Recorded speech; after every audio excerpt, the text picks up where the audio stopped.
Beaucoup pensent que l'ère de la religion et de la superstition appartiennent au passé, que l'humanité a finalement surmonté ces jours anciens d'adoration de Dieu, d'obéissance à des listes de commandements et de condamnation des péchés.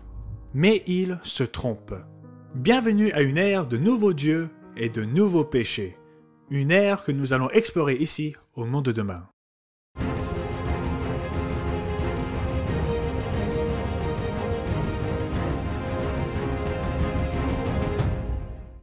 Bonjour à tous et bienvenue à notre émission, où nous vous aidons à comprendre le monde grâce aux pages de la Bible. Nous sommes ravis de vous avoir ici. Dans cette émission, nous allons discuter de l'ère de nouveaux dieux et de nouveaux péchés qui nous entourent aujourd'hui. Nous allons également vous proposer l'un des DVD les plus puissants et les plus pertinents que nous ayons jamais envoyés à nos téléspectateurs. Un monde pris de folie. Comme toujours, ce DVD est entièrement gratuit pour ceux qui le demandent. Surveillez votre écran pour connaître les détails nécessaires pour commander votre DVD. Il peut sembler étrange de parler de nouveaux dieux, mais ne vous y méprenez pas. Ce que Jésus-Christ déclara devant ses disciples le soir de la Pâque il y a environ 2000 ans est toujours valable de nos jours. La vie éternelle, c'est qu'ils te connaissent, toi, le seul vrai Dieu, et celui que tu as envoyé, Jésus-Christ. Plus nous examinons le monde qui nous entoure, plus nous voyons une jungle de nouvelles religions qui poussent comme de mauvaises herbes. Il ne s'agit pas de religions traditionnelles du passé, centrées sur des dieux de la mythologie grecque, égyptienne ou scandinave par exemple.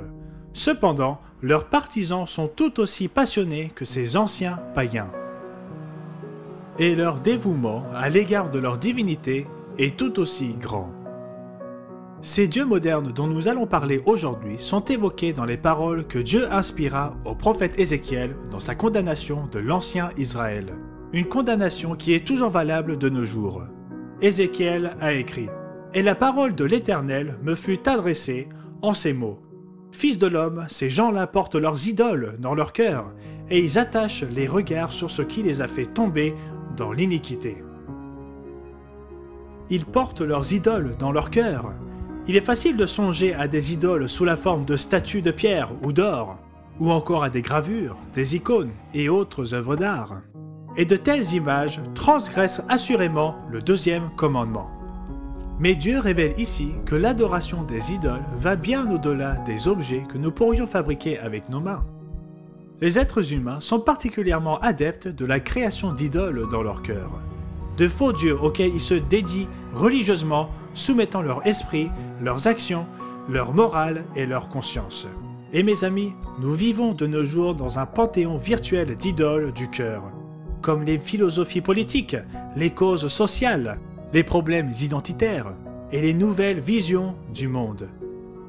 La société qui nous entoure encourage un nombre croissant de nouveaux dieux, et elle exige que toutes les personnes raisonnables les acceptent et les incluent dans leur liste de nouvelles doctrines éclairées et de nouveaux péchés. Pis encore, les prêtres et les fidèles de ces nouveaux dieux sont de plus en plus disposés à imposer leur foi au monde, et ils sont prêts à punir ceux qui sortiraient du rang. Contrairement au christianisme biblique qui, dès ses origines, chercha à témoigner au cœur et à l'esprit des gens par de bonnes paroles et un bon exemple, les adeptes de ces nouveaux dieux ressemblent plutôt au christianisme apostat. Ils sont prêts à utiliser la force pour obliger par tous les moyens la confession ou l'acceptation. Que ce soit dans les tribunaux, les corps législatifs, les marchés financiers ou les médias, les partisans acharnés de ces nouveaux dieux cherchent à punir tous ceux qui oseraient défier la foi dans laquelle ils se sont jetés corps et âme. Examinons quelques-unes des philosophies, des visions du monde et des idéologies des êtres humains qui ont été élevés au rang de divinité dans notre société actuelle. Le premier nouveau dieu que nous allons examiner est celui de la science. Cela me brise le cœur parce que j'aime la science. Proverbe 25 et verset 2 nous dit que la gloire de Dieu, c'est de cacher les choses. La gloire des rois, c'est de sonder les choses. Et pour moi, la science est un des meilleurs exemples pour sonder les choses. Les avancées issues de la recherche scientifique ont fortement amélioré notre vie et elles ont apporté des solutions à un grand nombre de maladies, d'inconvénients et de souffrances humaines. Nous avons découvert certains secrets de l'univers et notre compréhension du monde s'est considérablement accrue. Cependant, la science ne remplace pas Dieu. Elle ne nous dit pas comment différencier le bien du mal. Les théories et les expérimentations qui ont révélé les secrets du monde subatomique nous ont aussi permis de fabriquer des armes qui ont dévasté Hiroshima et Nagasaki en 1945, tuant des centaines de milliers d'êtres humains. Alors que les gens expulsent Dieu hors de la civilisation, quelque chose doit le remplacer. Et ceux qui ne comprennent pas ou qui ne se soucient pas des limitations de la science sont heureux de bâtir des autels en son nom et de l'élever au rang de nouveau Dieu. Et comme toute religion, ses adorateurs la créent avec ses orthodoxies, ses dogmes et ses péchés. En invoquant le nom de leur Dieu, les gens cherchent à avoir le dernier mot en proclamant que la science est de leur côté. Peu importe si d'autres études scientifiques soutiennent une opinion contraire. Les scientifiques sont considérés comme des prêtres délivrant la parole de Dieu, et leurs opinions sont considérées comme des vérités canoniques. De sorte que tous ceux qui osent être en désaccord sont considérés comme des hérétiques devant être brûlés sur le bûcher, même si d'autres scientifiques apportent des preuves soutenant un point de vue contraire. Trouvez-vous cette déclaration trop sévère? C'est pourtant ce que confirme l'expérience de la vie réelle. Le site internet Free Science recense les noms de plusieurs scientifiques qui ont été pratiquement excommuniés pour s'être écartés du dogme de l'évolution. Ils ont perdu leur poste et leur emploi. Ils ont fait l'objet d'une enquête dans leur département et leurs cours ont été annulés. Au sujet de la mise à l'écart de l'un d'entre eux, Richard Steinberg, qui est titulaire de 2 doctorats en biologie, voici les conclusions du Bureau américain des enquêtes spéciales. Il est clair qu'un cadre de travail hostile a été créé avec pour objectif ultime de vous forcer à quitter le SI, Smithsonian Institute. Son tort, avoir autorisé la publication dans un journal scientifique d'un article après un examen collégial qui ne dénigrait pas le design intelligent. Car lorsque la science est élevée au rang divin, toute once de désaccord avec l'évolution devient une hérésie totale et les hérésies ne doivent pas être tolérées. Un autre nouveau Dieu que beaucoup associent à la science, bien qu'il ne soit pas exactement le même, concerne le nouveau Dieu du changement climatique. Soyons clairs, nous devons prendre soin de la Terre. L'homme n'a pas été fait pour la Terre, mais la Terre a été créée pour l'homme, et nous devons gérer ses ressources avec sagesse. Et je ne suis pas ici pour entrer dans le débat au sujet du changement climatique global, à savoir si le comportement de l'humanité en est ou non la cause principale. Ce débat est devenu hors sujet, car une fois que le changement climatique a été élevé au rang de divinité, cela met fin à toutes les discussions. Le bien suprême devient l'acceptation des dogmes divins concernant le changement climatique. Les bonnes et les mauvaises valeurs morales ne sont plus déterminées que par la doctrine de l'impact environnemental, qu'il soit valide ou non. Il n'y a plus aucun problème à détruire la capacité de production d'une nation, ses systèmes économiques et ses structures sociales afin d'atteindre la nouvelle donne verte et de préserver l'environnement. Car il s'agit du nouveau Dieu du changement climatique. Le bien moral ultime est de prendre soin de la Terre, du moins de donner l'apparence d'en prendre soin. Le professeur de sciences politiques Michael Munger expliqua ce point dans un article de 2019 pour l'American Institute for Economic Research. Lors d'une conférence sur le recyclage, il démontra que le recyclage du verre pourrait être nocif pour l'environnement, en raison de la pollution générée, des coûts carbone, des dépenses, etc. Il s'attendait à une vague d'indignation de la part des personnes présentes qui défendaient tout le recyclage, mais il fut surpris par leur réaction. Il écrit « Un participant allait complètement dans mon sens. Oh, nous savons tous que c'est absurde de recycler le verre. Le constat économique est simple, mais les gens doivent continuer à recycler, car c'est la bonne chose à faire. Ça n'a rien à voir avec l'environnement. Il s'agit de mobiliser les gens afin qu'ils prennent soin du symbole de l'environnement. Globalement, ça vaut toujours la peine de recycler, quelles que soient les répercussions. Une jeune femme intervint. Ce n'est pas un problème de mentionner ce genre de choses ici, car nous sommes des initiés. Mais il vaut mieux ne pas parler des questions économiques auprès du grand public. Nous devons aider à les entraîner à prendre soin de l'environnement et le recyclage est une des meilleures façons de le faire. Le message qui me tracassait et que je pensais être polémique n'avait rien de nouveau dans ce milieu professionnel. Mais c'était hors sujet, car le recyclage était un impératif moral pour eux. Une fois que vous commencez à voir le recyclage comme un symbole d'une dévotion religieuse, au lieu d'une solution pragmatique aux problèmes environnementaux, la situation générale prend tout son sens. Cessez de consommer de la viande car vous êtes préoccupé par l'impact de la filière bovine sur le réchauffement climatique, ou encore décidez de ne pas avoir d'enfants afin de réduire l'empreinte carbone de l'humanité. De telles actions sont considérées comme étant un faible prix à payer pour satisfaire les demandes du nouveau dieu du changement climatique. Mais si vous mangez un steak, que vous avez une famille nombreuse ou que vous ne recyclez pas cette bouteille de soda, attendez-vous à être qualifié de pécheur.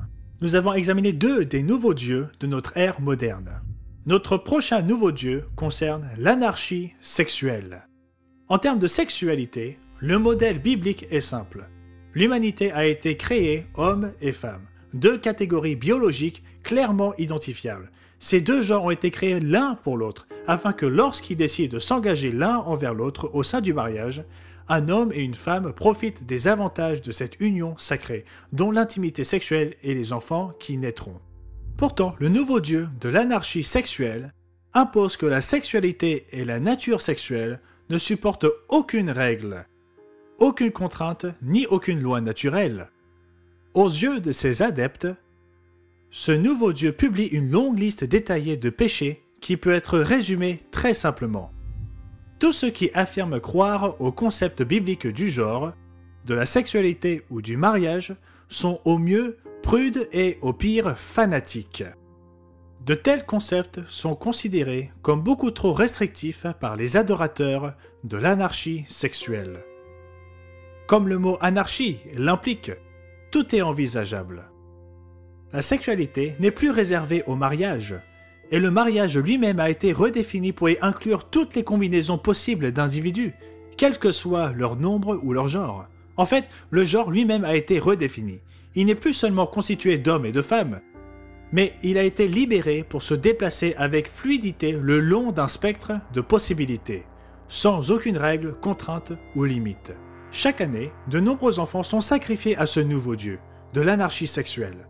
Les enfants qui sont considérés comme trop jeunes pour voter, servir dans l'armée ou conduire une voiture reçoivent la permission de prendre une décision fondamentale aux lourdes implications concernant leur genre, qui peut modifier le restant de leur vie de façon irrémédiable. Même plusieurs tribunaux ont commencé à reconnaître le problème que pose une telle situation.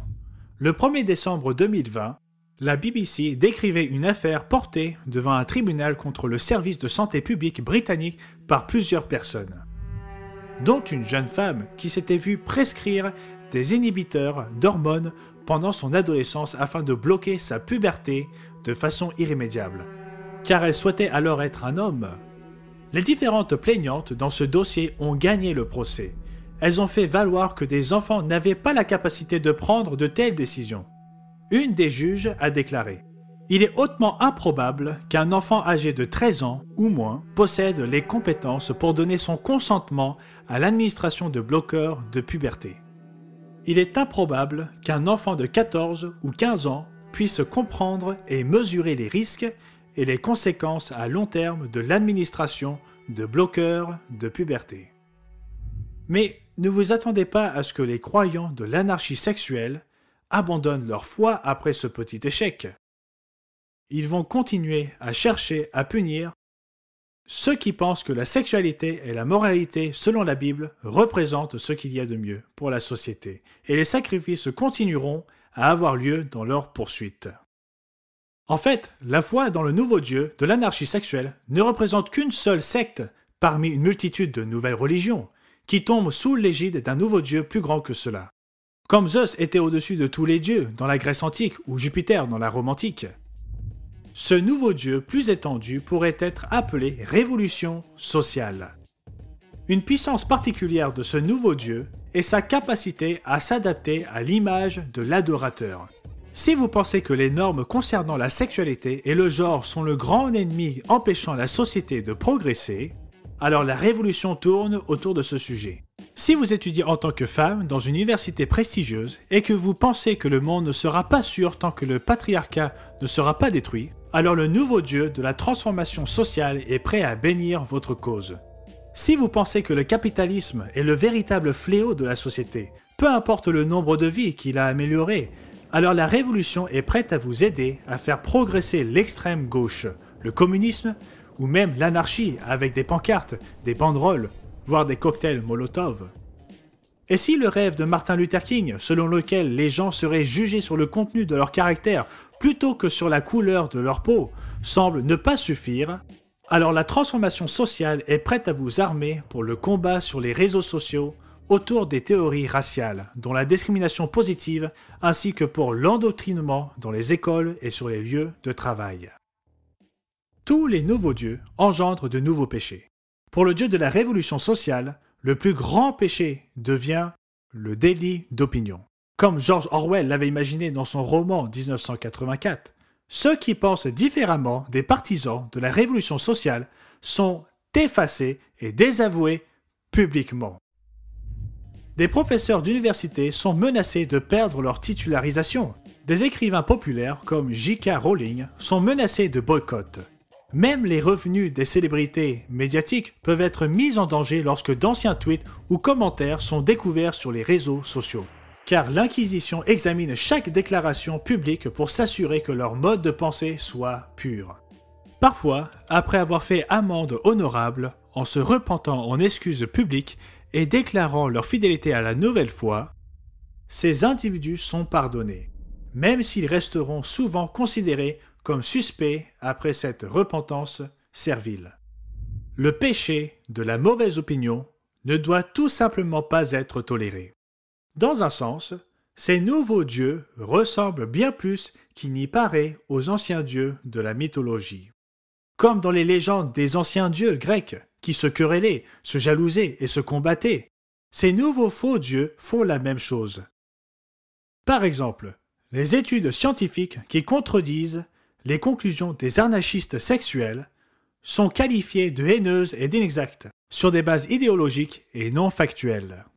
Et même au sein des croyances individuelles générées par ces nouveaux dieux, il y a aussi de nombreuses divisions. Certains des débats les plus mouvementés et les plus agressifs que vous pouvez trouver sur Internet ont lieu entre des féministes et des partisans de l'identité de genre. Mais tous ces nouveaux dieux sont plus anciens qu'il n'y paraît. Chacun d'entre eux est la manifestation d'une espèce très différente de faux dieux.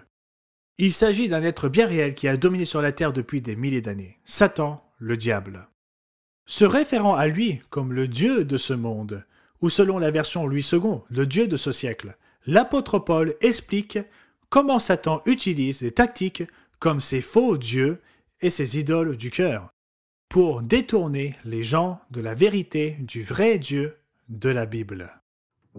Si notre évangile est encore voilé, il est voilé pour ceux qui périssent, pour les incrédules, dont le Dieu de ce siècle a aveuglé l'intelligence, afin qu'ils ne voient pas briller la splendeur de l'évangile de la gloire de Christ, qui est l'image de Dieu. Depuis que le diable a incité Ève à manger du fruit de l'arbre de la connaissance du bien et du mal, en invitant Adam à manger avec elle, les êtres humains ont placé leur confiance dans leur propre philosophie, leurs propres systèmes gouvernementaux et leurs propres hypothèses concernant le monde qui les entoure, au lieu de se laisser guider par le Dieu qui les a créés dans un objectif précis. Les nouveaux dieux actuels ne sont que les derniers exemples de la confiance mal placée de l'humanité dans sa propre folie.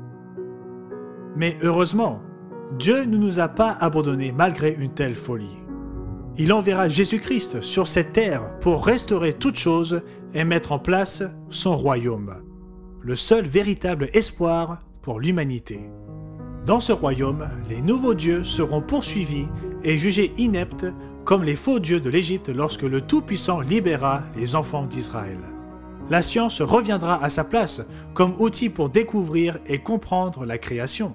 L'anarchie sexuelle sera remplacée par la paix d'esprit de celui qui a créé la sexualité.